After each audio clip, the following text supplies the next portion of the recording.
সামনে রমজান শরীফ আসছে না? আসতেছে।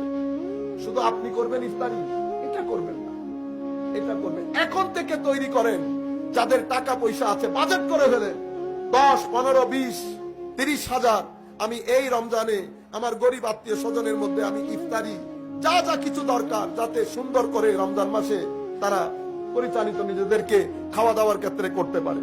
প্রত্যেকেই 1000 থেকে শুরু করে, ধরেন একজনের কাছে 20,000 নেই, কিন্তু কেউ 1000 টাকা দিতে পারে, 20 বন্ধু মিলে 20,000 করে ফেলে।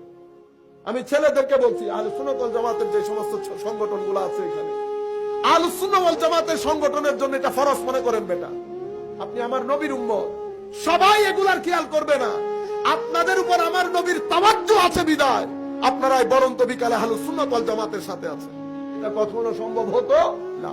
আপনারা ছেলেদেরকে একসাথে করেন, 500 টাকা, 100 টাকা, 200 টাকা একসাথে করে সমাজের মধ্যে যেন অত্র মাতার বাড়ি এলাকার মধ্যে কোনো গরিব, আপনার ইফতারির প্লেটের মধ্যে এতগুলো ইফতারি, আপনার পাশে গরিব ঘরের মধ্যে সে চনাবুটো জোগাড় করতে পারে নাই। আমার আল্লাহর আরশের মধ্যে কি তুফান চলে বুঝতে পারেন? সবাই তো আল্লাহর বান্দা, সবাই আল্লাহর বান্দা। চেয়ারম্যানের গাড়ির ড্রাইভারের সাথে কথা বলতে পারবেন? পারবেন। শুধু চেয়ারম্যানের গাড়ির ড্রাইভার হওয়ার কারণে। আমি তো আল্লাহর বান্দা, গরিব হই আর যেই হই, আমার